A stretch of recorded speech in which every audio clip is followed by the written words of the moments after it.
Bam. Bam. Ba-bam. Pop, pop, pop, pop. And that's what you call Hip-hop. hip-hop. Jail. Bam, bam. Jail. We're going to jail. Welcome to Sisflix, the podcast where we won't judge you for talking through the movie. Sisflix are the movies you laugh at, yearn for, and overanalyze with your girls, significant others, and now us.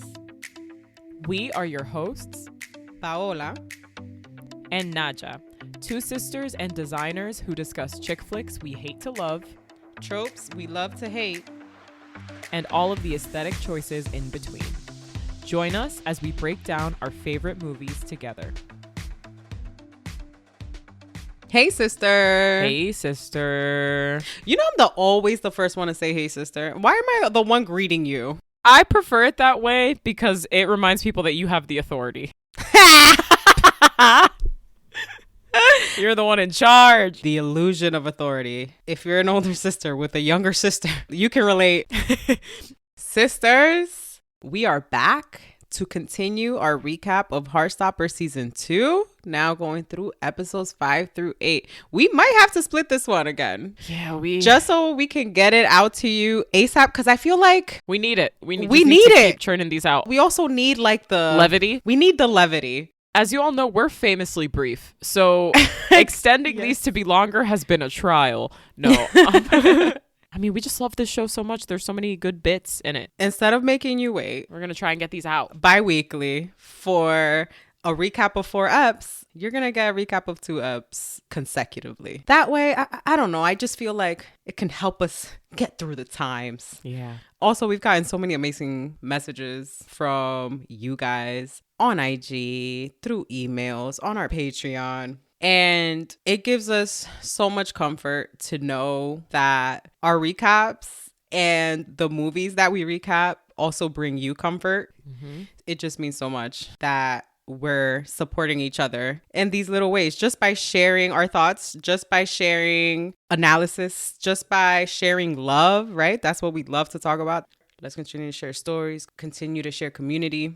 And we're so grateful that you're here. Yeah, thank you guys so much for being here, being with us, for checking on us, especially our international listeners, sisters, friends, checking in, being like, oh, I'm so sorry.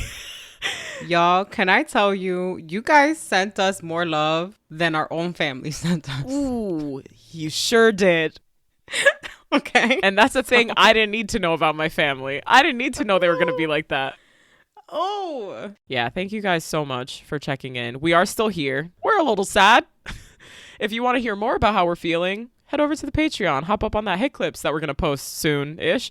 There you'll get a very unfiltered look at how we're doing. Yikes. Yeah, otherwise, I mean, we're pretty okay. We gotta keep doing our thug dizzle, as they say. They is Paola. Only Paola says that. Only I say that. That's a me Time term. to squeeze tiny drops of joy out of being alive and do our thug dizzle. That's all. That's right. One of them being watching Heartstopper. Woo! Woo! So I'm ready to talk about Nick Nelson and Charlie Spring. Hold up. You know something that I was thinking about? You know how Nick's dad is French? Why is his last name Nelson? I'm assuming that Nick doesn't have his dad's last name. Ooh, scandal. And that's an assumption. They don't clarify that at any moment. Yeah. But I think maybe he carries his mom's last name and she's English. Okay. All right, sister. Right before we get into episode 5 of Heartstopper Season 2, let's give you like a very quick and dirty, actual quick, not a Sisflix quick, recap of the first half of Season 2. So we've got Charlie and Nick still going strong.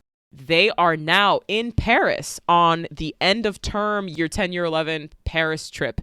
They're there with all the friends, the gang, but things are starting to get a little bit more serious now with everybody on their trip in Paris. And the last thing that happened is that Nick and Charlie, even though they're officially boyfriends, have decided to postpone his coming out to his friends. Yep. So they're in Paris, still trying to keep the lid on their relationship and trying to keep it quiet. Failing miserably because we left Charlie waking up with a hickey on his neck. There he is. So Episode 5 opens on the morning after the hickey. Nick doesn't know yet, which is wild to me because I definitely knew what a hickey was at 16.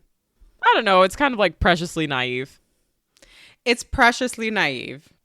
Anyway, the following morning, Nick is checking the messages that he has sent to his dad and have gone unanswered, and he has left him on red. Absolutely brutal for your own dad to leave you on red.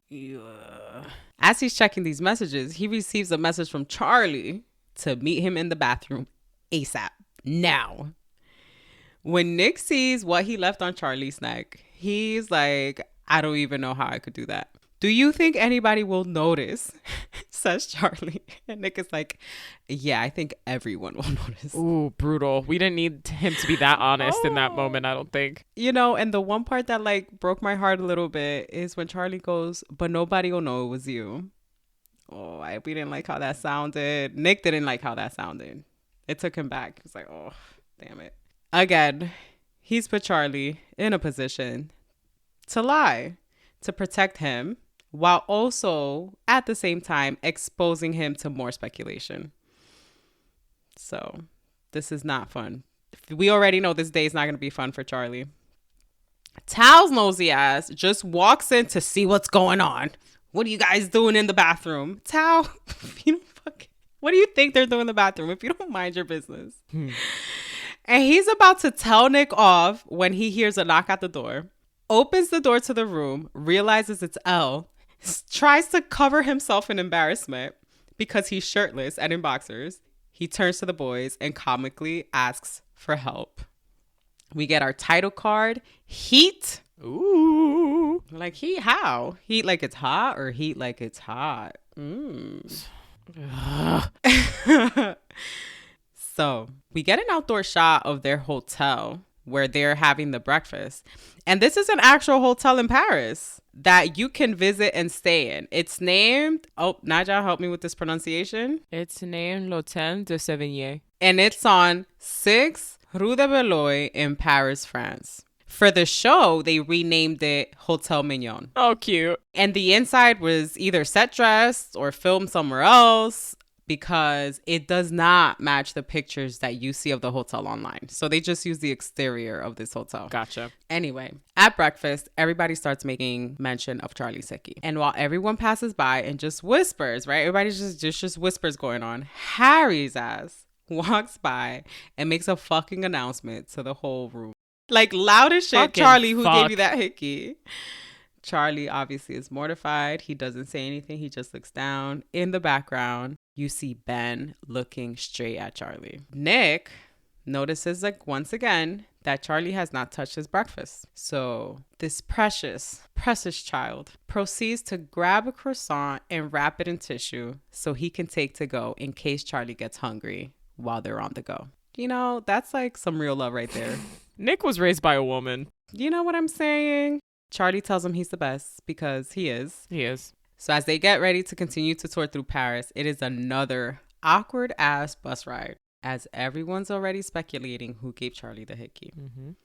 Unfortunately, most people are assuming it was James, Isaac's friend, since he's the only other openly gay male among them. And James, who has a crush on Isaac, becomes pretty defensive because he doesn't want Isaac to get the wrong idea. Mm. And he doesn't know that Isaac has inside information. Mm-hmm. Mm-hmm. And Tao seems to be the only one on the bus to come to Charlie's defense and yell at everyone to mind their own fucking business. Mm-hmm.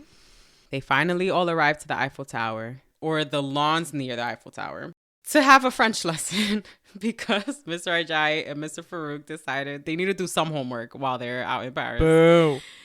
And as if they have not been paying attention this whole time, they pair together Charlie and James. So naturally, everyone has to ooh and to ah. And honestly, I'm actually a little surprised that with all the commotion around like the hickey and, you know, all the oohs and ahs, like Mr. Ajay hasn't checked in on Charlie. To be fair, he's busy with like 30 other kids. I was going to say they're a little overwhelmed with the number of kids on this trip. Maybe that would be weird if he does check like, hey, are you okay about the Hey, hickey? what the fuck is up with your neck? Maybe that would be weird. But the next fucking pair they call is Nick Nelson and Ben Hope. And it's like, why, dog? Why? Like, all right, Mr. Farouk, like, you're just fucking with us at this point. Like, you're just fucking with them at this point because you already know that they had issues when they were doing the study group For or whatever. GCSEs, yeah. And now you put them together. Ben protests along with all of us. We're like, what the fuck? Mr. Farouk shuts it down. He doesn't give a rat's arse. I don't know what accent that was, but I'll take it. Rude boy. So goofy. Imogen's actually pretty satisfied with Mr. Farouk after he calls Ben a rude boy and tells him he doesn't give a rat's arse. As everyone is working on their French assignment, we touch base with everyone in the gang, right? Our other pairs are Imogen and Sahar, which apparently neither of them even take French. Elle doesn't seem to be partnered with anyone, but she keeps looking over at Tao. She gets little butterflies as she looks at him. Isaac and Harry were my favorite pairing because Isaac is getting on Harry about teasing people and talks to him about practicing basic human empathy. Yo, Isaac does not fuck around. I love him. Like, he does not fuck around. No. He'll fucking tell you about yourself if he needs to. Across the way, James and Charlie, who were paired together, are talking about the whole hickey situation. Now, James wants to make sure that Isaac doesn't think that he's the one responsible for the hickey. But he also wants to confirm that Isaac was not the one that gave Charlie the hickey either. And I thought that was kind of cute. That was really sweet. Darcy and Tara get played. Darcy and Tara, honestly, they get paired together all the time. These lucky bitches. They're always paired with their girlfriend. Like, Nick and Charlie could never get paired together. Yet Tara and Darcy got paired all the time. Tara tries to bring up their I love you incident again in talking to her, and I love you slipped, and Darcy completely ignored it, hasn't brought it up, hasn't tried to talk about it. Tara has been trying to get Darcy to talk about it, and Darcy proves again to be the queen of evasion. Like, wow. And you can tell Tara, she wants to keep the peace. She's trying not to push. But I think that this time around, based on the reaction she gets from Tara, the side eye she gets from Tara, Darcy gets the message that, all right, she's going to have to talk about this at one point or the other. Obviously, Nick and Ben's pairing was only going to lead to a contentious interaction. Ben accuses Nick of stealing both Charlie and Imogen from him. Ben is deeply fucking weird for this. And Nick, rightfully so, accuses Ben of just using them for his own personal gain. Using Charlie just as a boy toy and using Imogen essentially to bamboozle everyone, for popularity points, whatever. To be straight. And then Ben has the audacity to tell Nick that he wants Charlie back. Oh my God. When I heard, I'm like, no, that's not. Yeah, no. What he says is he knows he was a dick, but he was dealing with his own shit. And Charlie didn't even give him a chance to figure himself out. And the thing is that if Charlie hadn't met Nick, it's not that Charlie wouldn't have sorted out that the situation with Ben was shitty. He was already feeling that way. But yes. I think it was expedited by Nick because Nick wasn't even Charlie's romantic anything. And he already was so much kinder. Absolutely. So much more open. None of that weird embarrassment. No weird macho shit. Was friends with Charlie when they were just friends. Completely out in the open. No weirdness ever. He has like this resentment towards Nick because he feels that he was owed the same opportunity that Nick was given by Charlie, supposedly. First of all, he wasn't owed anything. Second of all, he was a dick. The thing with Ben is he thinks he's owed everything. Yeah. He thinks very Charlie owed him himself. Yeah. Yeah, the entitlement is high. But what Ben fails to see, or seems to just be starting to see, is that he was a complete fucking asshole. And he didn't deserve Charlie. Because he's like, oh, I know I was a dick, but I just needed time. Like, how about I knew I was just a dick, period. Done. Yep. That's why you're done. Anyway. You're done. You're done. One thing he does add, though, that is a good point, but it's terrible. I don't want it to be a good point, is that he says, at least I was nice enough not to give him a hickey where everyone could see. Oh. Ugh. So this Shut up, definitely Ben. hits Nick deep. He feels guilty. Thankfully, everything's interrupted by the teachers, who's informing everyone that it's time to go up the Eiffel Tower on foot on a hot day because they've gotten no tickets for the elevator. So naturally, Nick rushes Charlie up the stairs. Now, when I was first watching this, I thought he wanted to be the first one to get up there so that he and Charlie could share their kiss on the Eiffel Tower, how he had talked about before, right? That's to cute. keep that promise. But they don't. They run up the stairs and just end up getting up there with everyone almost at the same time. Mm-hmm. So as Nick and Charlie are up there, they're taking pictures. They want to send a selfie to Nick's mom. Some douchebag yells from the lower level, if Nick's the one that gave Charlie the hickey. Charlie immediately tightens up, immediately triggers him. And I fucking love Nick for this because he nonchalantly just says, yeah, and what if it was me? You jealous? And everybody, all the boys is like, oh. Dude, I'm sorry.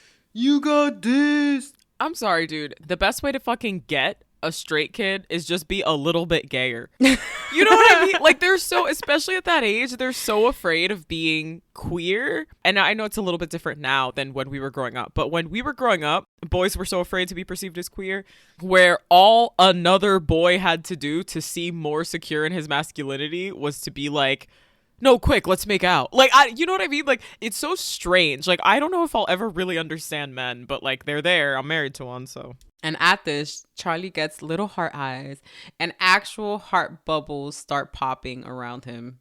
And yo, it seems that whatever lecture Isaac was spitting earlier actually fucking resonated worked. because Harry comes out to defend them and tells the douchebag to shut up. So, fucking Harry comes to their defense, and who would have fucking thunk it? And they're both fucking surprised as hell. But at the same time, Charlie starts to get worried that more people are going to speculate that it was Nick if they continue to be so close and are hanging out the whole time they're embarrassed. And Nick is just like, yeah, you do know that it was me, right? He acts real chill and flirty for somebody who wasn't able to tell any of his friends about them, honestly, because he steps in close, starts doing the little triangle look, right? Eyes, lips, sir. Anyway, their following stop after this is the Lovelock Bridge, where Tao is sad that he's not with Elle. And he gets pretty down on himself as he talks to Charlie that even if he and Elle got together, he would find a way to mess it up. That's how he feels. And Charlie, he tries to cheer him up by saying, no, you don't mess things up. And Tao starts to list everything that he messed up. Like the cinema date and his art coursework. And then he adds that he's also messed up Charlie's life multiple times. And he further explains this by confessing that he's the reason why Charlie was outed at school. Apparently what happened was that Tao was talking to Isaac about Charlie, and somebody overheard and started to spread the rumor. And this is the first time apparently that he's telling Charlie that this is how it happened. Isn't that fucked up? I mean, I think it also explains why he's so protective over Charlie, because he feels guilty. It's fucked up. And I can understand him feeling so fucked up about it and being so overprotective over Charlie. But, you know, Charlie being the sweetest boy in all the land tells him it's not his fault. To be fair, it's not. It's the bully's fault. Information or not, those people decided to be bullies and be assholes. They could have found out Charlie was gay and did nothing. Not bully Charlie. So that's fair. I'm with Charlie on that one. It's not your fault. It's the fucking asshole's fault. And we get a little flashback of baby Tao and baby Charlie back to the day that he met Tao in elementary school, and they bonded around Radiohead and 90s Romeo and Juliet, which I thought was hilarious because Kit Connor is actually playing Romeo in the current adaptation of Romeo and Juliet on Broadway. But they didn't know that at the time. I'm just saying it's a great coincidence. In the same way that Charlie doesn't like Marvel movies, and then he ends up being in a Marvel show later on in his career. So I thought that was just a funny coincidence. And here, thanks to this beautiful scene, we get another scene of somebody telling Tao how cool, smart, and funny he is. Obviously, our guy needs a lot of verbal affirmations. And he says something that I relate to deeply, and that is, are you guilt tripping me into being nice about myself? This is something that Jess says to me all the time. Like, don't make me be nice about myself, please. And Charlie, gem of a person, Charlie, says, even if you make mistakes sometime, you are a good person that deserves love. And I only hope that that's something that Charlie also applies to himself. He doesn't. I wish he did. So Charlie proceeds to take his heart lock and writes Charlie and Tao on it and locks it on the lock bridge. Precious. Just precious, precious. I really love that. It was super sweet. And as we continue our tour through Paris, the next stop is the Louvre. Also, I just want to call out that after this interaction between Charlie and Tao, which is very, very sweet, they kind of make a joke about Charlie being like, careful, like if you keep like hugging me or whatever, everyone's going to think you're the one who gave me the hickey. And I'm pretty sure Tao's like, I don't fucking care. Like, he's just like, at least they won't think it's Nick, which is so sweet. Absolutely. And then Elle walks by and says, okay, it's time to go to the Louvre. And Tao, it's like a Tex Avery cartoon. Like a ooga, like his eyes just like brotang. And then he looks at Charlie and he's like, I gotta go. I gotta follow her. I thought it was really cute and funny. You know what? I really adore season 2 Tao, honestly. Yeah. A big jump I love from a season 1 Tao. goofy lovesick king. So next they visit the Louvre. And what's the first stop? The Mona Lisa, of course. And Darcy, like most ordinary people that finally get to see the Mona Lisa for the first time, is thoroughly disappointed. Which is very funny. Which is very funny. I mean, I've never gotten to see it in person, but I've heard many accounts from people who get to see it in person. They just say it's just smaller than you would expect, right? Following like such a grand reputation. It's very small. It's just small and there's a bunch of people trying to see it. So it's a crowd. So you don't get to get close to it really. So it's like people end up feeling disappointed. There's like, I guess you imagine it's like this big thing based on its popularity, but it's just a painting. It's just a portrait of a woman Leonardo da Vinci painted. And there's a lot of speculation about who the woman is. And at one point it was stolen from the Louvre. And so that gave it more popularity. And it's really just a picture of some lady that could be applied to multiple things and scenarios. I consider the Mona Lisa to be like the longest standing meme in history. Like, elaborate. Even Andy Warhol immortalized the Mona Lisa in his work. Of course. So Darcy's like, what the fuck is this? This is some bullshit.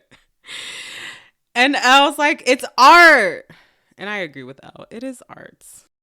Elle in the Louvre. She's in her element. She's thoroughly enjoying her stroll through all the iconic pieces at the museum as Tao watches her in awe. Like, when Nadhya said Auga eyes, it's literally Auga eyes. Like, this man is Auga maxing, okay? Like, he just loves the sight of her in her element, which I think is so precious. And all of us deserve to experience that. Honestly. Someone Auga maxing over us.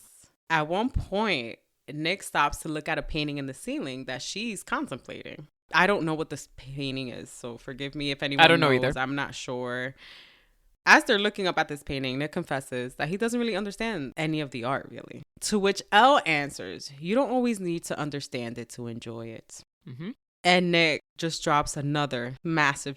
Nick is the psychologist of this friend group. Nick just drops another diamond and goes, I guess that's true of life as well. You don't have to understand your feelings completely to know that you like something. You don't have to always have everything figured out. You can just feel. And honestly, I think it's almost intended as him kind of talking to himself about his feelings for Charlie, his sexuality, all that stuff. But it applies so well to Elle's situation with Tao as well. Yeah. Well, I think it specifically verbalizes his emotional journey. He's just followed his feeling and here's where it's got him. And obviously in his journey trying to understand that, but he just followed the feeling. And so this strikes a chord with Elle, who turns and looks at Tao, who's taking pictures by the stairs. She grabs him by the hand and they both frolic. Let me say that again. They both frolic up the stairs to a separate part of the museum, and they decide to go off on their own and explore on their own.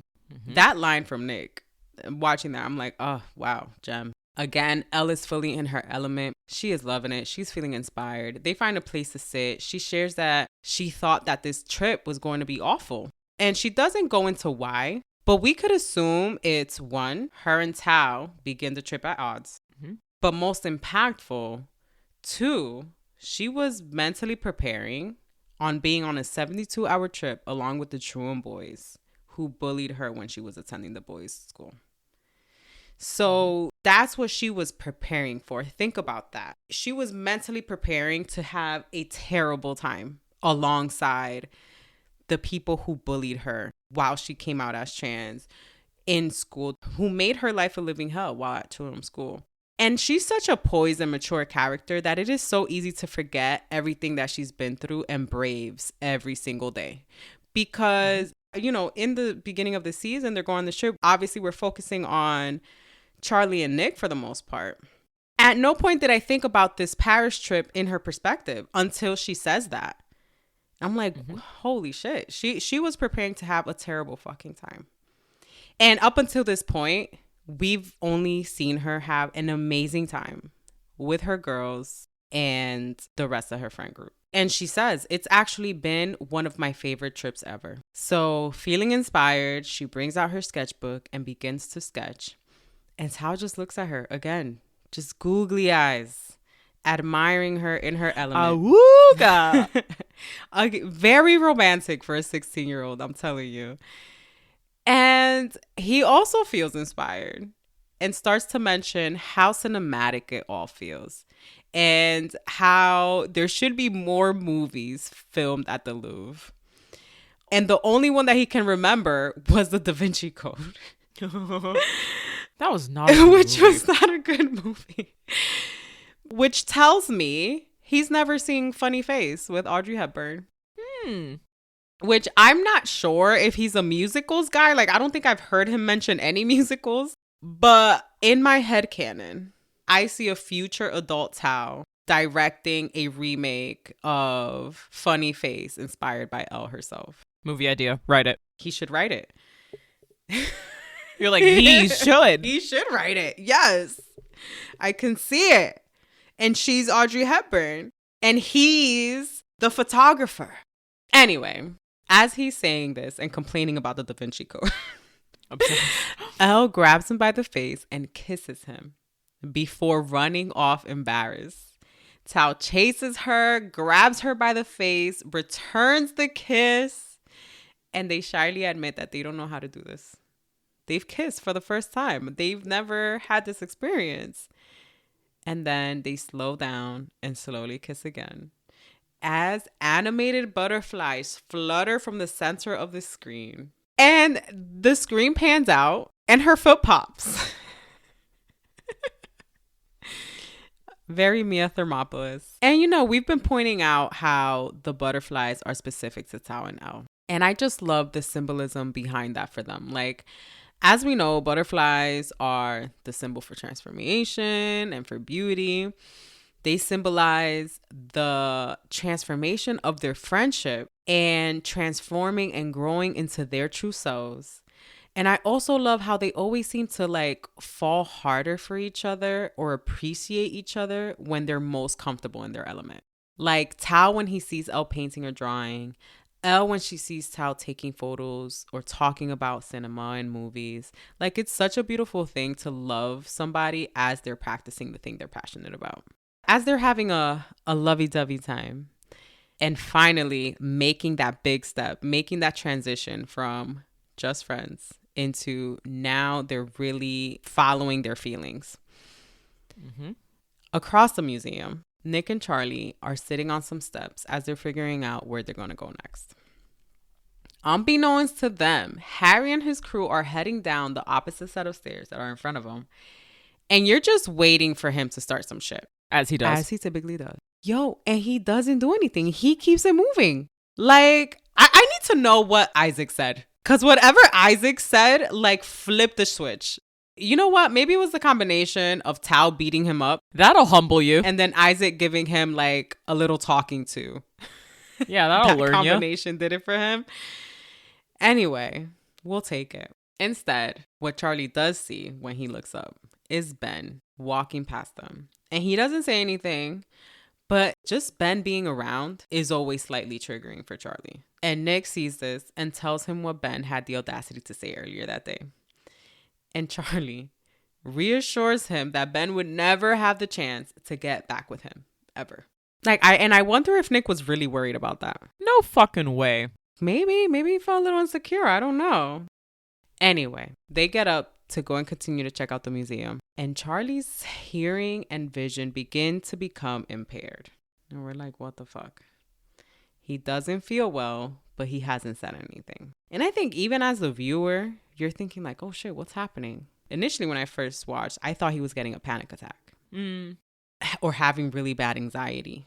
Initially, I didn't associate him not eating with how he was feeling because I feel like we've seen him not eat so much. So it didn't click that that's what it was right away. I think this is a prolonged period where he's with everyone and they all have to eat in public and they're having breakfast together. They're having dinner together. And it's been with everyone. So there hasn't been an environment where he feels comfortable at all eating in front of people, where he can control his surroundings. And his hearing and his vision, again, become impaired. You start to see like this dark shadow come across his vision and in his point of view. And as they continue to walk through the galleries, he gets worse and worse until finally he tries to call Nick's name to tell him he doesn't feel well. And right as Nick turns around, before Charlie can say anything, he faints into Nick's arms. Nick calls for help and tells the gang to go get Mr. Farouk. Now that he's fainted, I'm like, oh shit, he hasn't eaten anything. We've barely seen him drink anything. And after Tao and Elle's scene, we get this hilarious cut of Mr. Ajayi and Mr. Farouk looking up at something, right? As Mr. Farouk sucks his teeth and Mr. Ajayi says, that is uncanny. And they pan out to show a standing portrait of James, the 1st and 5th of England and Scotland, respectively. Like, don't you love it when Sisflix worlds collide? Like, if you've been here for a while, you remember our Vibes episode on Mary and George, right? Which portrays the relationship between King James and George Villiers. And whose portrait, I believe... That show fucking slapped. That George Villiers' portrait is up next to King James' portrait in this shot. I may be wrong, but it looked very much like the portraits I've seen of George Villiers. I'm going to have to confirm that. I'm going to have to do a little Google image search on a screenshot and confirm that. But it definitely looked like a George Villiers portrait. So Mr. Ajayi is insinuating that Mr. Farouk resembles the bearded man that is King James, the 1st and 5th. And he makes him pose in front of the portrait and everything. It's a very much needed little comic relief injected into like the anxiety of this episode. The gang finally find them and they tell them Charlie fainted and they make their way up to find him. Charlie comes to, they get him to a seating area. Mr. Ajayi makes sure he's okay and Mr. Farouk gets him something to eat along with a yellow water bottle. And real quick, something I noticed in this scene is that Mr. Ajayi looks up to Mr. Farouk with absolute heart eyes, as like he starts to see like a bit of a nurturing side to Mr. Farouk. That's when I started to see something between them. Anyway, they leave Charlie with Nick to recharge and replenish. And Nick comes right out with it and tells him, look, I've noticed that you don't eat enough. And I've noticed that in the time I've known you, it's only getting worse. And you can see Charlie immediately tense up. And there's this shot where they zoom into his arm, which initially you can interpret as like a nervous tic. But you start to find out that this is one of the first signs they show of Charlie performing self-harm. Mm-hmm. He immediately starts apologizing to Nick. And Nick holds his hands and lets him know he hasn't done anything wrong and he just wants to be able to understand him better. And so makes Charlie feel comfortable to open up a bit. And he tries to explain how food and eating has become like the only thing he feels like he can control, specifically during the really rough times where he felt like he had no control at all. Like when he was being bullied really bad in school, for example. And Nick, he tries his best to understand what that means. What does that mean that you try to control your food? He doesn't ask that, but he's like, okay, I'm going to try to understand. And ultimately, he just wants to know how maybe he can help him. How can he ease his stress when he's having a bad day like that? And as a loved one, this is hard. That's a hard thing to navigate because you want to be helpful and you want to be a support system to say, let me know when you need help. But the tricky part about that is when there's shame surrounding how somebody's feeling, they're less likely to reach out for that help. It's tricky because let me know when you need help puts the responsibility on the person who's needing the help, who's been avoiding asking for help this entire time. Probably feeling shame, not feeling good about themselves. It's still putting the responsibility on them to let you know. It's so tricky. And at this point, Nick brings out the croissant that he's carried around for Charlie all day to try to encourage him to eat. Charlie tries to take a little nibble, but that shit's stale as hell. Probably tastes like backpack. So he reaches for the sandwich that Mr. Farouk got him and nibbles at that. And it's a tough scene. But you get the sense that Charlie feels comfort with Nick. So they continue to walk around and they enter into this fantastic open room. Oh my God, what is this room called? And this room in the Louvre is called the Cour Marly, and it's fucking gorgeous. I want to go here in person. They walk into this fantastic kind of like open gallery. It's not open air, just tons of skylights, but it looks fantastic, bathed in natural light. Nick's dad finally calls and apparently asks him to try to meet him in 20 minutes. The fact that he called his kid in the middle of a school trip and was like, meet me in 20 minutes, it's now or never. Yeah. It's fucking He's not winning wild. any dad awards. Making it obvious that Nick being in Paris is very low on his priority list. Yeah. Charlie, this scene is so cute. Finally hears Nick. Everyone's heard Nick speaking French except Charlie at this point. Charlie hears Nick speak French for the first time. And he is smitten when he hears him speak French. Like, honestly, though, I can't blame him. Nick starts to mess with him. And they end up running around, chasing each other through the gallery. You're happy to see Charlie with so much energy. It's because he had that little nibble of sandwich. They finally stop. Nick tells him about his dad and that he's got to meet him and asks Charlie to go along with him so that he can introduce them. Charlie realizes at this point that Nick has never talked about his father or how his absence might be something he struggles with. And so he takes this opportunity to make them both promise each other to always tell each other when things are going bad or when things are going on, period. Right? So they both run out of there hand in hand to head to the tube or to the metro and try to meet Nick's father in 20 minutes. I don't like Nick's dad already. We haven't even met him yet and I don't like him. This fucking guy. I feel like we're setting up a narrative where Nick is almost putting himself in a position to try and solve Charlie's eating issues, which is the type of thing you do when you're a teenager. Even as an adult, when you love someone, you try to solve your loved one's problems or you try to take them on. And I don't know. It's hard because I don't know how not to do that. I don't know how to not try and fix it. And sometimes it's insulting to try and fix that kind of thing for people. I know I have my own shit that when people in my life have been like, oh, we're going to figure this out. It's like, no, we aren't doing anything. This is something for me to figure out and you're not involved in it at all. And it almost feels like patronizing to have other people be like, I'm going to fix this for you. Yeah, I can see that.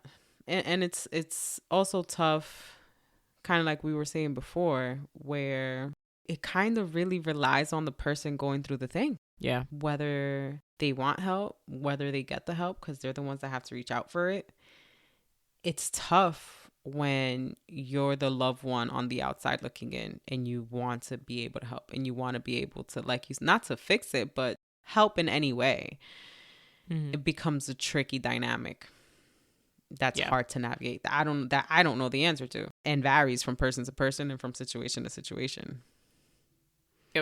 But yeah, you're starting to see kind of Nick taking on that stress while Charlie's kind of like, it's fine.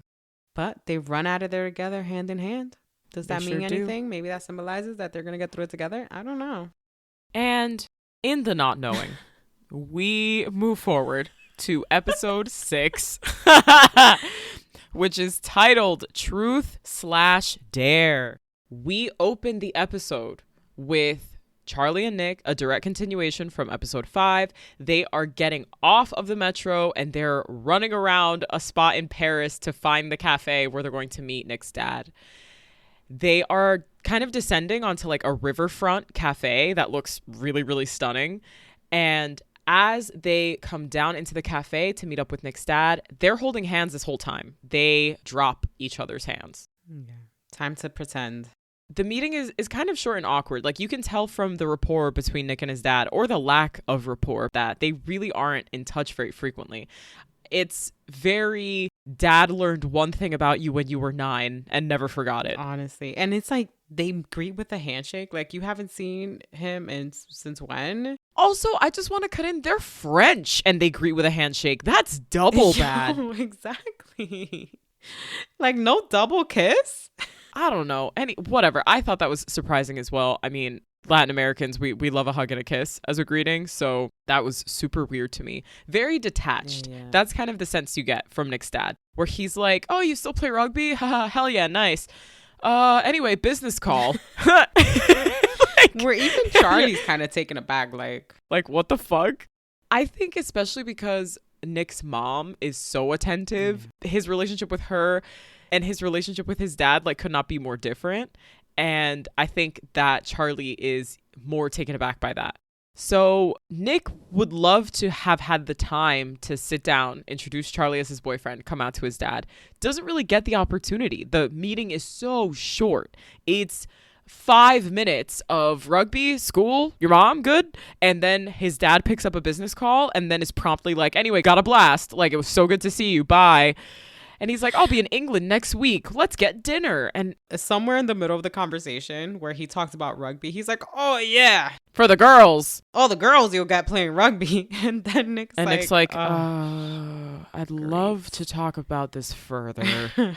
So Nick invites his father to dinner when he goes to visit England, when he's there for business, whatever it is he's doing.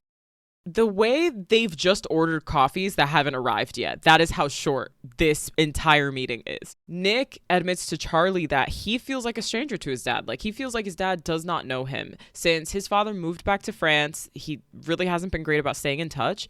Charlie just wants to comfort him, right? Like, Charlie just wants to give him reassurance. And also, like, I mean, I'm a grown-up, so I don't think it counts, but this is not Nick's fault. Like, Nick has no responsibility in this. I don't think he assumes responsibility, but I do think that any kid in a situation like this with a very inattentive parent tends to feel like some level of guilt. Yeah, like, there's something more you can do when it's not your responsibility. It's the grown-ups. When you're the kid and the parent is old. Yeah. So it's nice that he has Charlie there to comfort him, and that Charlie was able to witness kind of the awkwardness and brevity of that interaction, like, firsthand. And then he leaves, like, and the greeting is just like, okay, bye. No affection. You're in a whatsoever. whole ass other country. It feels like very impersonal. Yeah.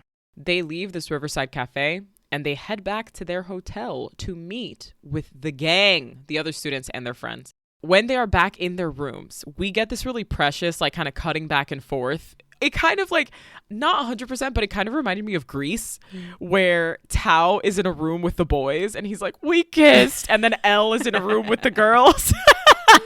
And it's just, like, very, very cute. So Tao, in the room that they're all sharing, tells the boys about his kiss with Elle. Elle, in the room she's sharing with the girls, tells them about her kiss with Tao. And each group is kind of like, we have to do something about this. We have to capitalize on this momentum. Charlie decides that he is going to text the girls and set up, like, some kind of clandestine meeting inside the hotel to give Tao and Elle an excuse to spend more time together, which is, like, so fucking cute. What I love too is because they're like, okay, so you're going out. And Tao's like, well, we didn't really. I don't know. This happened 5 hours ago. They're like, oh, no, we need to settle this right now. I mean, it's kind of intense. Like, I could see being a teenager and being like, whoa, this is kind of a lot. Like, you guys need to chill. But it really is just them wanting Elle and Tao to be like happy together, Yes. which I thought was sweet. I love it. The girls receive Charlie's text to meet up with the boys and wander around the hotel to explore. I mean, they're all just messing around. They're like playing. They run around this hotel. They're goofing off a little bit through the halls. Everybody's making out with the people they like. So that's Tara and Darcy, Tao and Elle, Nick and Charlie almost. And Isaac is kind of like, he's been in the background of so many of these interactions already. He's in the background again. He's not just third wheeling. He's like fifth wheeling. He's seventh wheeling at this point. You can see he feels really shitty. And I think Tara looks back at one point and it's like, why are you back? Come on. And grabs him and they run along with. And I'm like, thank you, Tara. It's always such a green flag to me when someone remembers to include Isaac. Yes. When they're like, oh, where is he? Because it's like he's quiet and you could lose him easily. He's like reading all the time. But he's still like an important part of this friend group. And as he's proven in episode 5, he doesn't give a fuck. Like, he will tell anybody anything about themselves. Like, don't come for Isaac. Don't come for his friends. Like, silent and deadly. I love that for him. Meanwhile, while all of this is happening kind of throughout the other halls of the hotel, Nick and Charlie kind of steal off into one hallway on their own. And, Nick talks to Charlie about how he feels like he's disappointing him because he wasn't able to come out to his dad.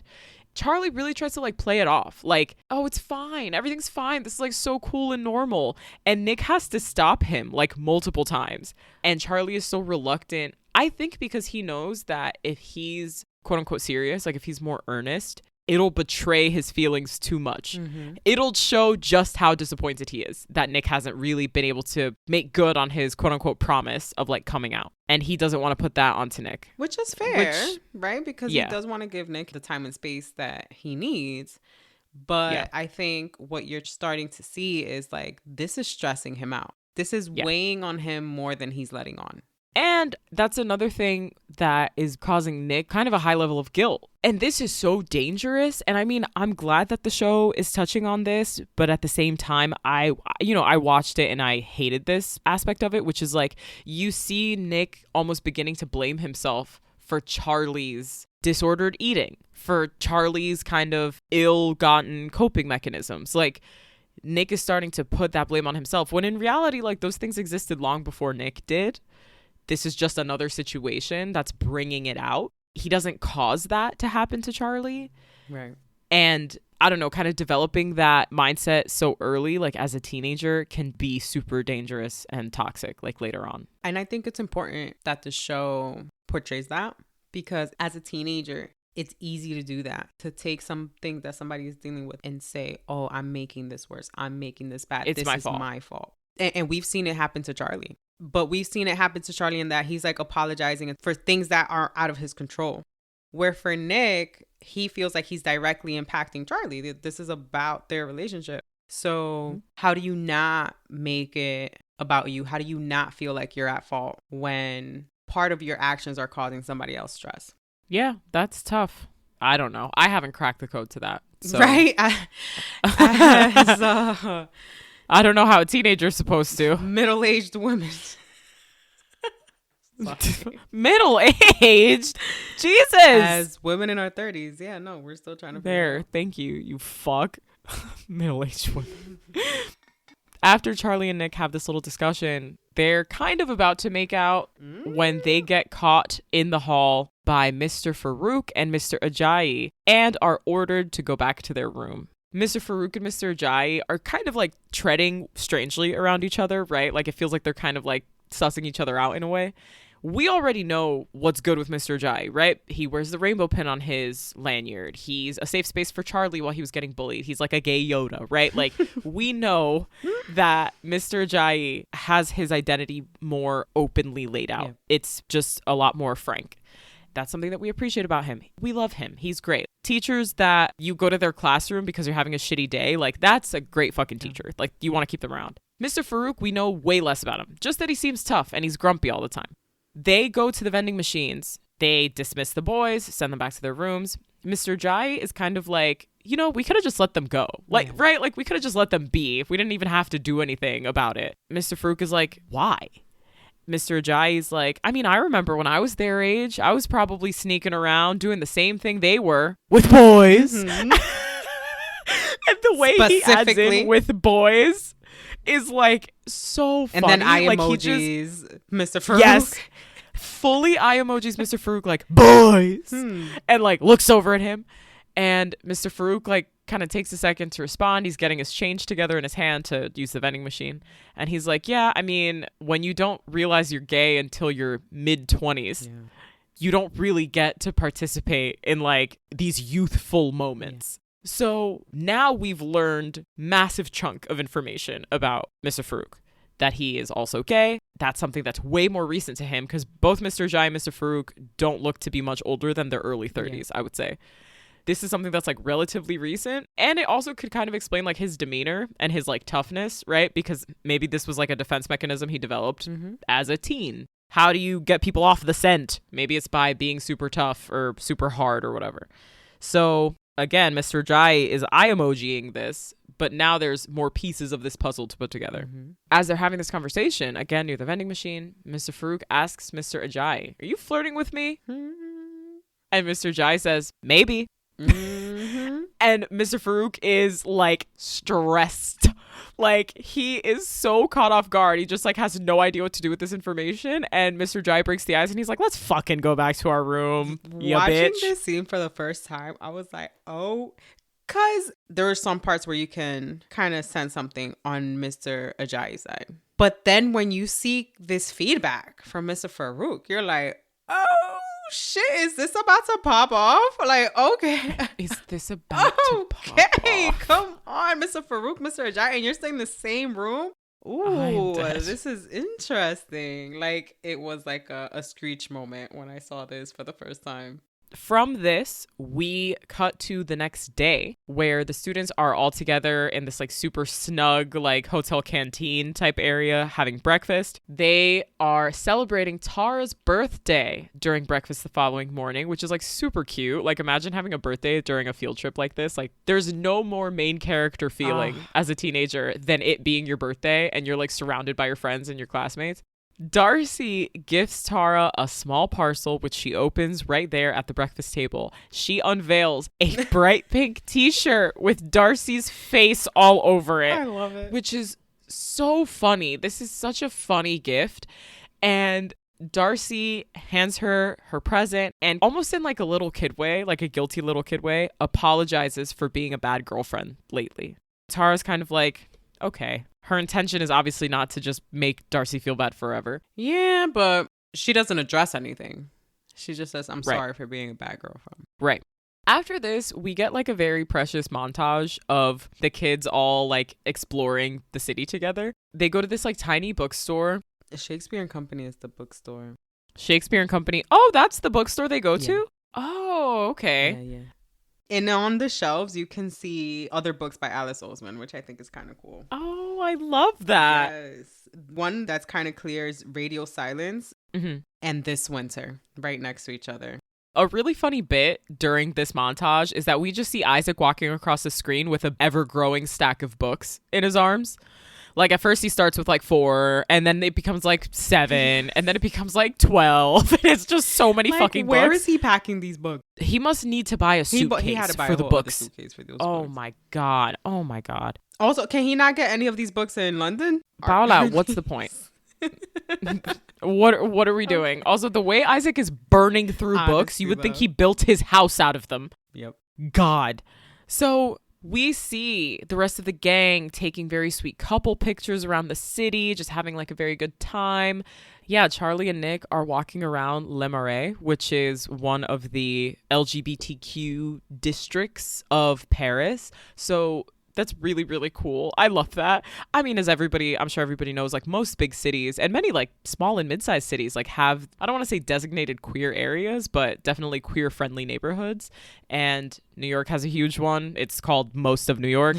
No. It's called New York City. I'm sorry. Not New York State, as we learned in this past Yeah, election no, cycle. not New York State. Woo! It is New York City. Philadelphia has a very big queer area, which is super fun. So I love that. I love finding your people like anywhere that you go. So later that night, again, after this like really precious montage, Charlie gets a moment with himself and with Nick, which is really funny because Tao stops him and is like, if you wanted time alone with Nick, you could have just said so. And Charlie's just like, ugh. He shoos Isaac and Tao away to have a little bit of private time with Nick. Like, apparently Darcy is planning a party for Tara's birthday. She's trying to get their room all decorated and fill it up with all their friends, and it's very sweet. That is the night. And I'm like, did she bring the decorations with her? Did she buy them in Paris? She doesn't speak French. Where did she get them? Is this an Amazon situation? I've got so many logistical questions, Paola. Anyway. She took them with her in a bag. Nobody noticed. Okay, maybe. Okay, sure. Yes. Even that amount of planning, that's precious. I love that so much. Oh my, 16? Oh my God. So anyway, Charlie's like, I don't even need to go down to this party. Like, I just want to hang out with you because you're my boyfriend and I like you. And Nick is like, we're going to go to the party. I love when Nick hugs him and he's like, what are you doing? He's like, just recharging.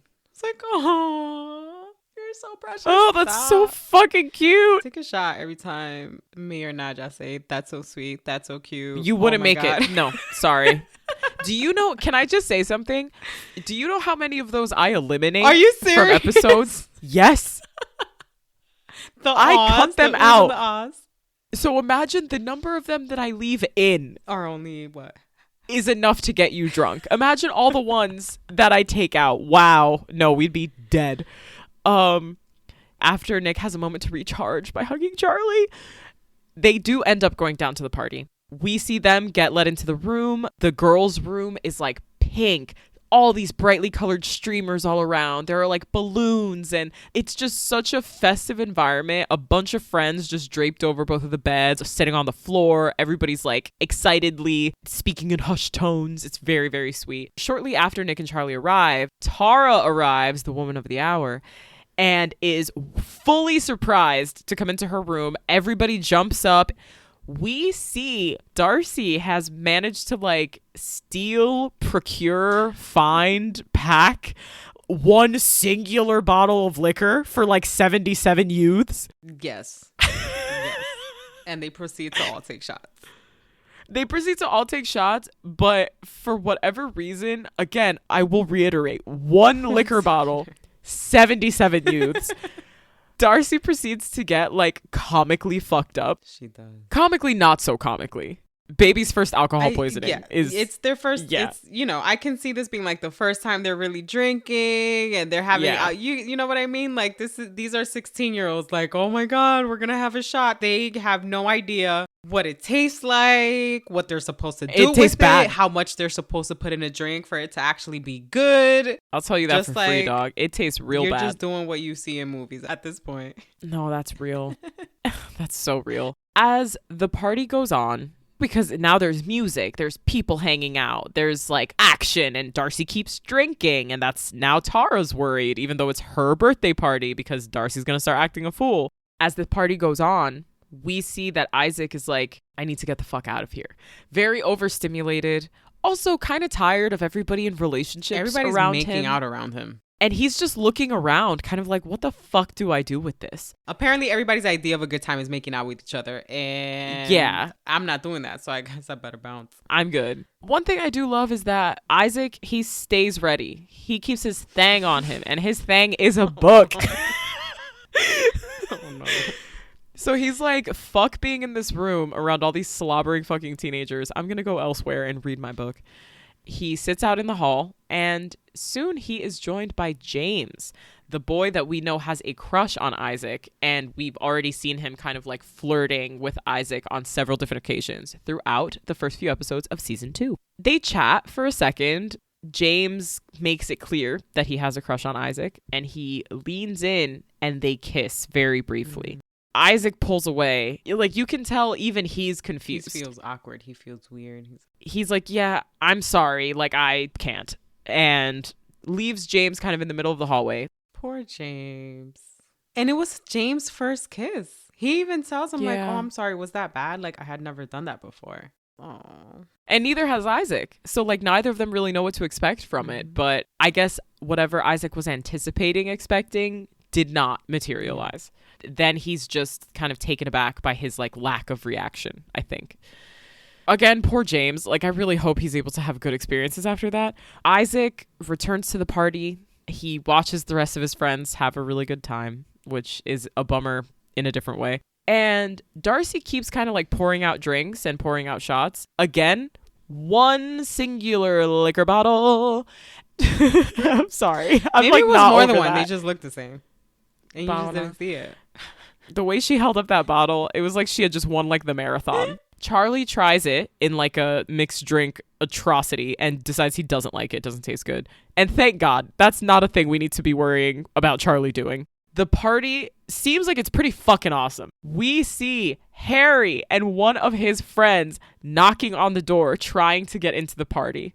Tara opens up the door and is like, no, fuck you guys. We don't need you in here. We don't want any homophobic vibes out of my party. You're not invited.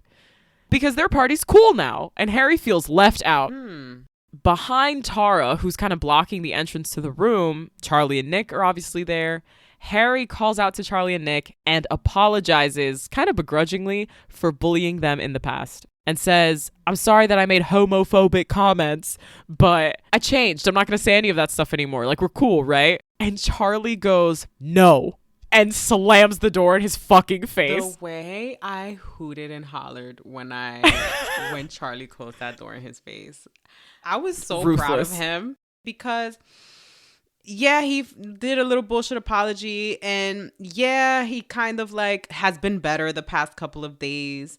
But he was a really big asshole. To Charlie specifically. And all of his friends. And you know what? Just because you said sorry and just because, okay, you're doing a little bit better now, doesn't give you access to my space.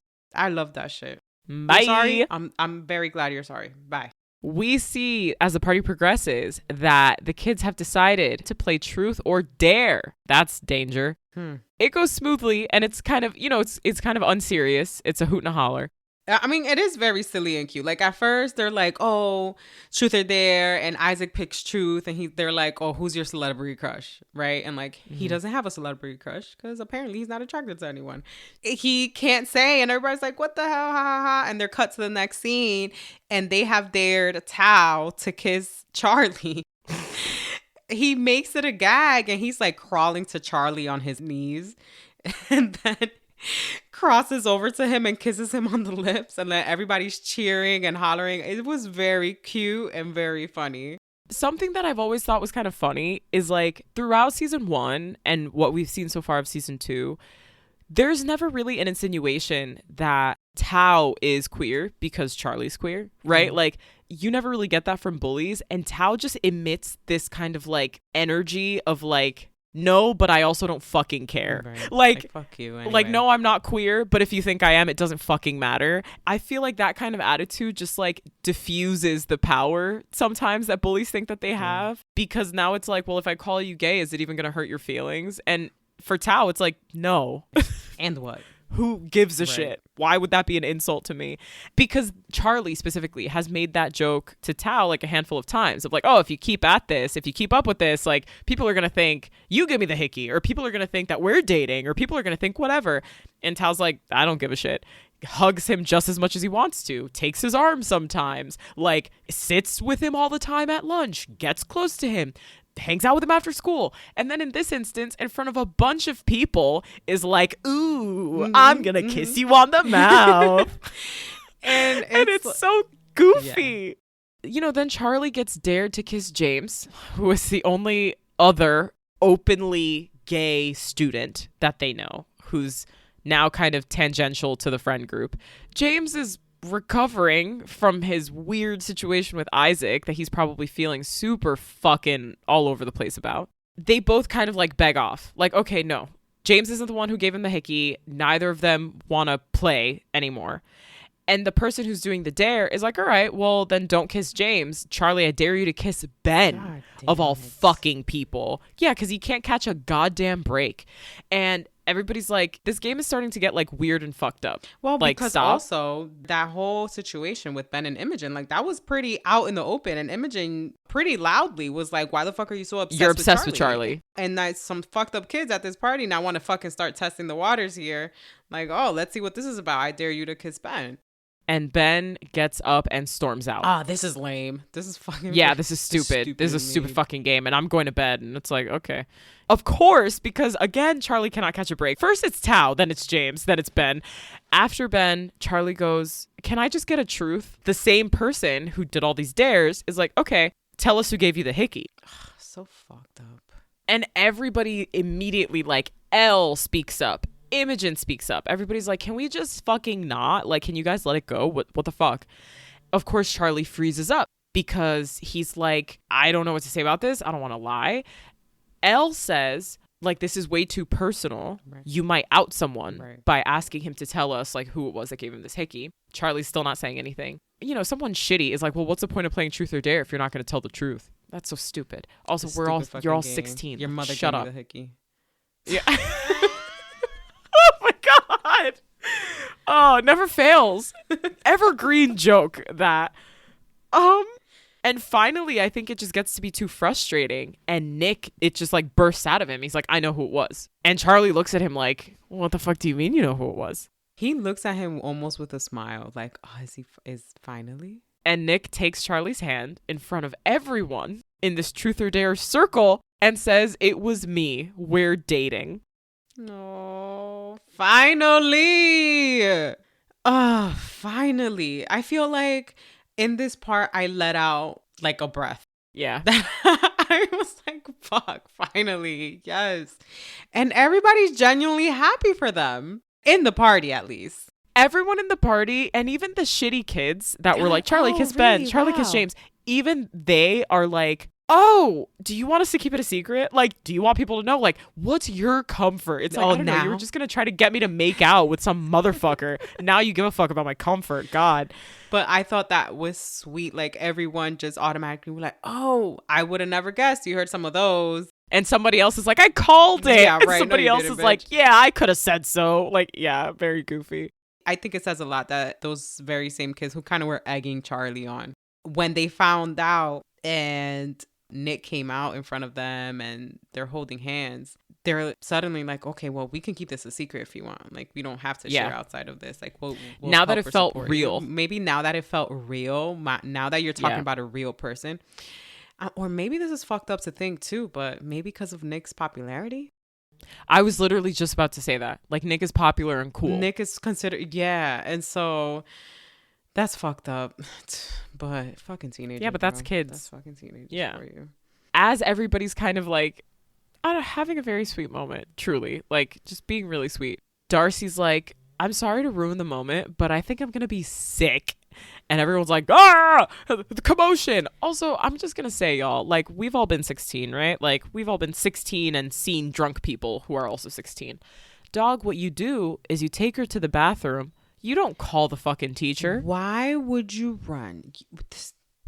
And there's not many points in this show where it frustrates me. But I'm like, in whose right mind was it decided that she's going to feel sick and then run them across the hall to the teacher's room? Take her to the bathroom, put her face in the toilet. And they sit her on a bed.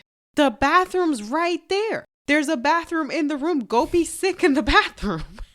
No, I won't do it. I thought that was so dumb. I was like, if you guys don't fucking zip your lip. Incredibly dumb. And listen, if there's any point where I'm like, this is unrealistic, this is it. This is it for me. It's this. I think the show is kind of trying to hammer home the, like, tell a trusted adult, right? Like, if you're in trouble, they could have went and got him puke after. Your guts out. Yeah. Also, she's gonna feel better immediately after throwing up. Just let her do it in the fucking girls' bathroom. My God. Anyway. They go to the teacher's room and they're like, Darcy's going to be sick. And they're like, why is Darcy going to be sick? And everybody's like, food poisoning. And the teachers are like, yeah, because we're stupid. Food poisoning. And it's almost like everybody agrees, haces el loco. where they all just ignore reality. They're like, okay, food poisoning, totally sure. Well, they're... I know. Now it's like Mr. Farouk is taking Mr. Ajayi up on what he previously said and decided to give the kids a break, even though they know that they're partying. Exactly. She vomits all over Mr. Ajayi's bed. And this is where it gets worse. Because they didn't take her to the bathroom. She goes, sits on the bed, gets sick on the bed. Yep. And they leave it there. I'm sorry, dog. And you know that it smells fucking rank. Alcohol throw up? No. Really? No, sir. Nope. After this fucking incident. Stop. I know, dude. Oh, God. After this fucking incident, we see Nick and Charlie finally sharing a bed in their fucking room. Because that's another thing. Where, again, the royal cock blockery of their friends. Well, Isaac and Tao did decide that they weren't sleeping in the boys' room that night. They were going to crash in the girls' room. Crash in the girls' room.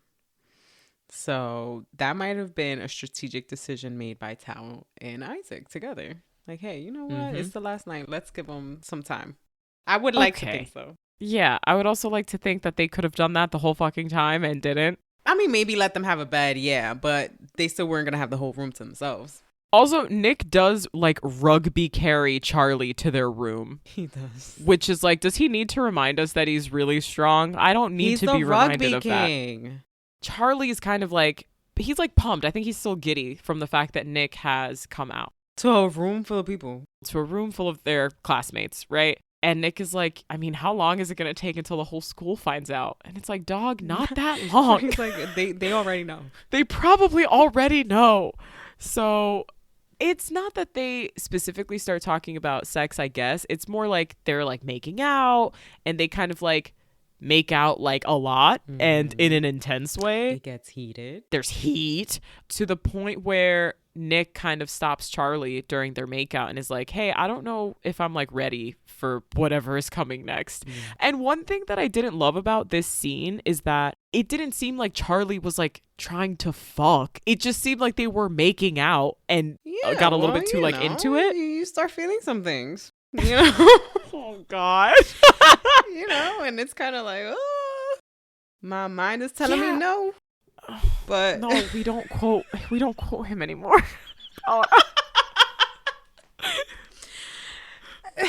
We don't do that.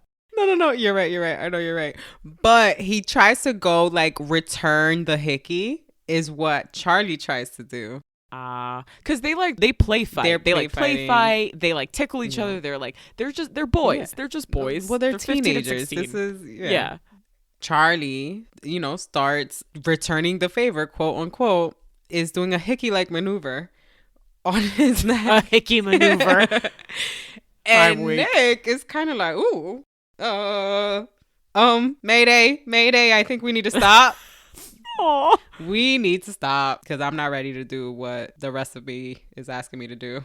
But that's the thing, like, just the implication that that's where Charlie was, like, going. Even then, Charlie's like, I wasn't gonna do that. Like, I wasn't trying to, like, fuck. Like, what? And I just think it's, like, their anxiety, maybe, like, Nick's anxiety just kind of, like, jumps out, like, around that specifically. Yeah, I mean, it's natural at that age, right? As you're exploring your significant other and fucking hormones. And, I feel like for them, it's been a couple months now. And so that conversation is a natural conversation to come up. I thought it was a very natural in the way it came up.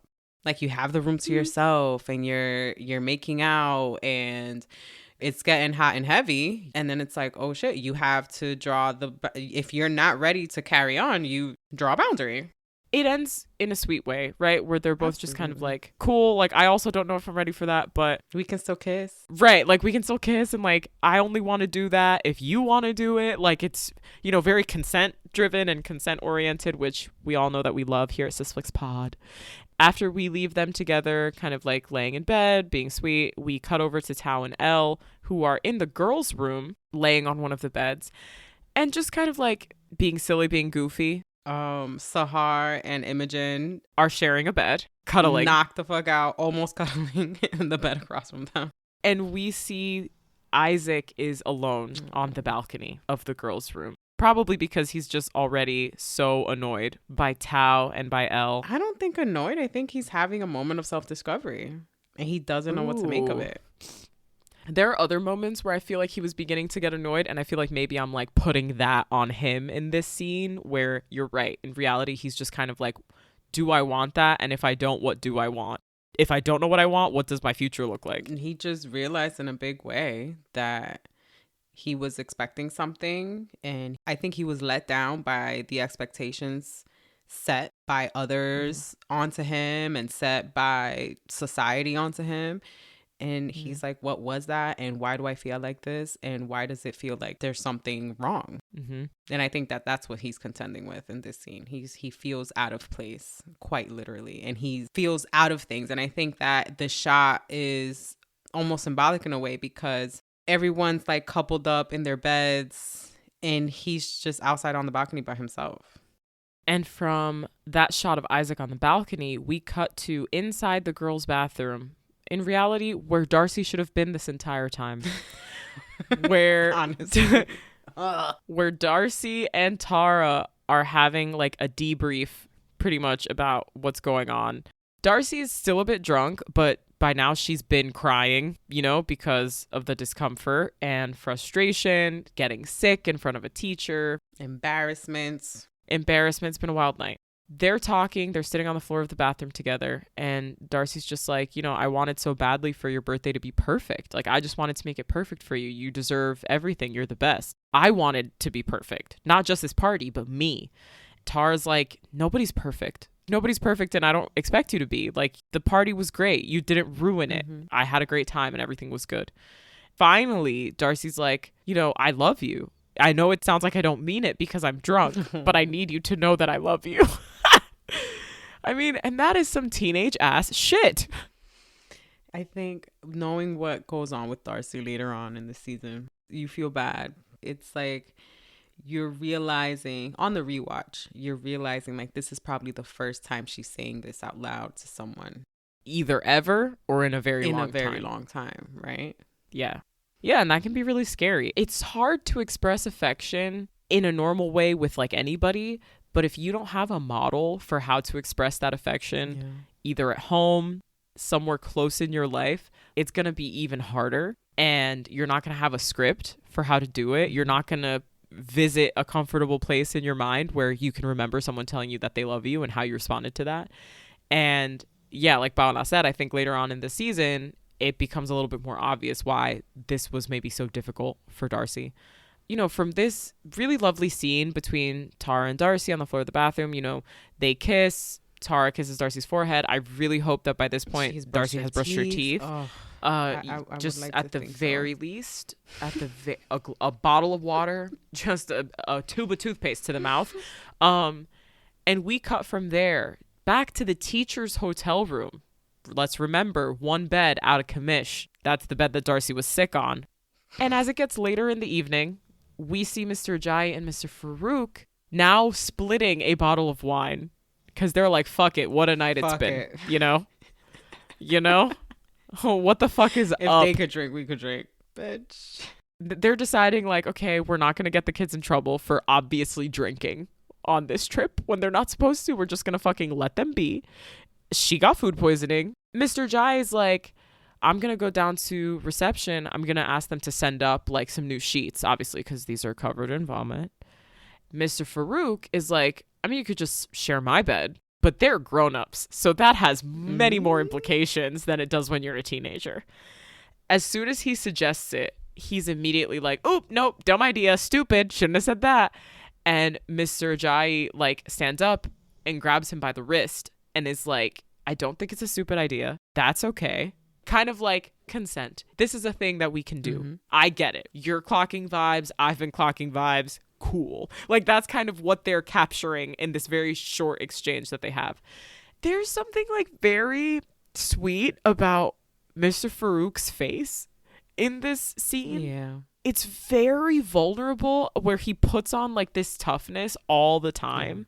His face is really vulnerable, but it's also really hopeful, but also like a little bit embarrassed. Like for a guy who's in the show for 10 total minutes, he's really crushing the face acting in this scene.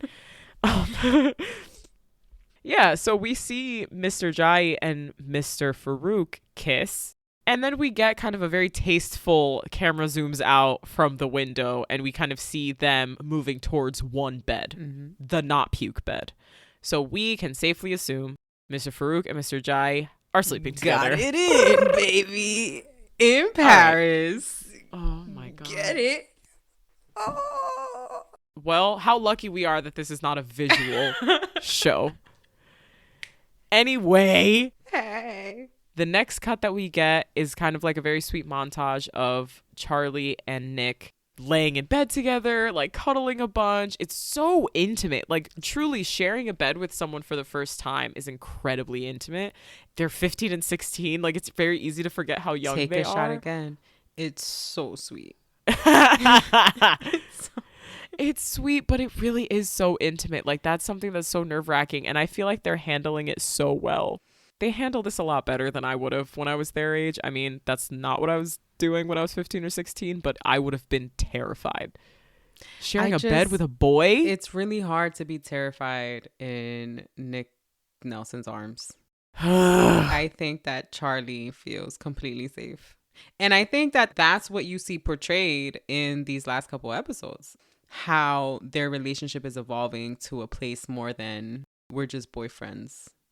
It's like they're opening up to each other. They're a safe place for each other, which they have been. They have to rely on each other, open up to each other, talk to each other about these things. Like this is when you start seeing their relationship grow intimately in that way.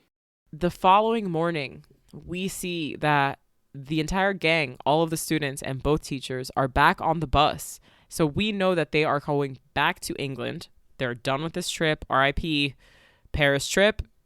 Everybody's in, varying states on the bus. Darcy is like a hungover mess and is clearly very embarrassed by what happened the night before. She's just staring off into the distance with like her hoodie on, not looking at Tara, even though they're sitting next to each other. Nick and Charlie are sitting next to each other. Nick is knocked the fuck out on Charlie's shoulder, which is so cute. He didn't get a good night's rest. He didn't sleep on his side of the bed the night before. Elle and Tao are sitting next to each other, speaking very animatedly. All the stuff that wasn't working during the bus trip from England to Paris is like now working from Paris to England. Yeah, like Paris helped a lot of shit come out and be exposed and talk about. A lot of honesty had to happen in Paris. Yeah, honesty had to happen and a lot of things got to meet their resolution in Paris. Oh, Mr. Farouk and Mr. Ajay just look at each other without the other looking and then just look straight forward. And you're like, oh, what's going to happen with that? Did good stuff happen? Did bad stuff happen? Oh, we don't know. So pretty much like our last shot is Nick sleeping on Charlie's shoulder, sitting next to each other on the bus, and Charlie scrolling through his Instagram feed. Comes upon Nick's posts of a few pictures of them together during the time that they were in Paris. And now that they're dating, right? Like Nick posted a picture of himself with Charlie with just a heart as the caption. And he came out to a room full of people the night before. That probably told every single person they know that goes to their schools. Now it's kind of like it's already out there. And there is a comment underneath Nick's latest picture of himself with Charlie with the heart caption that says, "Are you really dating?" with multiple question marks. And now Charlie is feeling anxious. Happy and anxious or nervous? This is the thing he wanted so much. Now you start feeling for him in context of like, is this going to come with additional bullying? Or is it going to be fine because it's Nick? Like, which is it? That wraps up episode 6 of season 2 of Heartstopper. A lot of truths had to come out in Paris. I'm actually super relieved that Nick finally came out. And he came out in a room full of their friends. So he had additional support. And I feel like that's also how it happened with Imogen. Like he was able to come out to her while they had a sleepover and all their friends were together. It's almost like he gets this extra push of confidence when he's with the gang, right? And that's something that the gang does for him. And I think that that's amazing. And that's why they're all fucking awesome. He felt supported in that moment, even in a room full of people that was half full of people like trying to hate. and he came out to everyone at the same time, and that support from his friends helped other people support him, right? And I think that's such a great thing to see, right? Because it reminds you again that in supporting someone, you inspire others to support them too, positively. And I think that's the message that sent. You know, now that last shot of that message with Charlie reminds you a lot of what Tara went through when her and When Darcy she came out with Darcy at Harry's party. The irony too, I don't know if the show portrays this on purpose or if it's just kind of incidental, but you know, Tara and Darcy, no matter how hard they were trying to convince people that they were together, everybody was still like, oh, but you're not really dating, you're just girls who made out at a party. Like, it was very, and they were still asking Tara about her and Nick. Yes. Yep. They would dismiss their relationship. Yeah. How gay do I have to be before you stop asking me if I have a boyfriend? Meanwhile, with Nick and Charlie, like, there's something about it that's like much more scandalous. It's almost like you have the expectation that maybe girls, and I'm not saying this is correct or not, I'm saying this is how it seems. People seem to have an expectation that women tend to be a little bit more fluid than men, right? Like, kind of, like sexually. So it's kind of like, oh, she's making out with a girl, whatever. But if the guys make out, then it's kind of like, ah! And even with the assumption of like, oh, I didn't know Nick was gay. And so then they keep having to correct and be like, well, he's not gay, he's bi. Right. You're so quick to classify queer men as only being gay. Right. But queer women, you are, and I'm saying the general you, people are so much likelier to completely invalidate their bisexuality. And that's thanks to misogyny. Yeah. God forbid you're a bi woman and then people are just, well, bi men and bi women. I feel like bisexuality is like, bisexuality gets a bad rap. Yes, people are super fucking weird about bisexuality. Yes.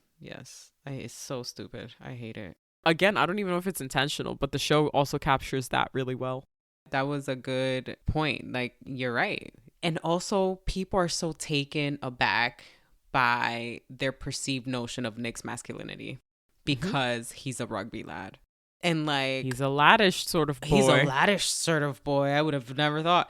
You know, and you see this show over and over again trying to drill that has nothing to do with your sexuality. Yeah. So that, again, a great thing to see for a young audience and for older audiences who still struggle with these identifiers. Absolutely. And with understanding sexuality. I think what makes it hard is people needing to frame themselves in it. Ah, yes. Just because I don't like stuff that other people like doesn't invalidate the stuff that they like. I think people have a very hard time separating their own perception, their own framing of how sexuality works onto other people. And like, it's just a lack of like, I don't even want to say like empathy, but just like a lack of understanding. The same way that like me personally, just as an example, like the same way that like I like men, the other women that like women, there are non-binary people liking non-binary people, liking men, liking women, every part of the spectrum, right? Like gender wise, sexuality wise, like all of that exists. Just because it's not something that I experience or have experienced doesn't make it less real. Yeah. And people suck at that. To what you were saying before about how women can be perceived as more fluid, it's like society is constantly policing men's sexuality. And their masculinity. And tying those things together. Absolutely. And that's why I think you see that a lot portrayed in Nick's character as a teenager. Yeah. A baby. You know, and also with Tara and Darcy, they came out together pretty much. Whereas with Nick and Charlie, people had known about Charlie being gay for a long time. It became less about them being together as a couple and more about, oh shit, Nick is gay? Yeah. I'm bi, actually. That's my favorite part of season 2. That's a t-shirt. That's a pin. You know, and it became more about that for the guys. Like, oh, wait, oh shit. Oh, so another thing to consider also when thinking about like their school, right? And their classmates specifically. These same boys have witnessed Nick punch the shit out of Harry for being homophobic to his friend, to Charlie. Well deserved. So they're going to think twice before being homophobic to Nick's face. That's true. Yeah, guys. So we're going to try to get this episode out ASAP. so that we can wrap up season 2 of Heartstopper before we move on to season 3. Almost there. Almost there, baby. Almost there. Can't wait to get through season 3. Finish watching. Wrap her up. Yes. Season 3 tore a hole in my heart. My heart. A hole in my heart. My soul. And can't wait to talk about it. So join us back so we can wrap up season 2, where we'll be covering episodes 7 and 8. Stay tuned. Yeah, stay tuned, guys. And again, as always, thank you so much for hanging with us. Thank you so much for chilling with us, doing this with us here at Sysflix Corp. We are so grateful. And as always, if you like what you heard and you want to hear more, Paola, what should they do? You should leave a review anywhere you get your podcasts. Come find us on Instagram at Sysflix Podcast. Shoot us an email at sysflixpodcast@gmail.com and let us know what you think. We have received so many great messages these past couple of days. You guys can reach out to us about anything. You watched a movie recently that sparked a little thought? Let us know. DM us. You have something that's bringing you joy? Let us know. DM us. We're here to chat. Thank you for listening. Thank you for listening, friends.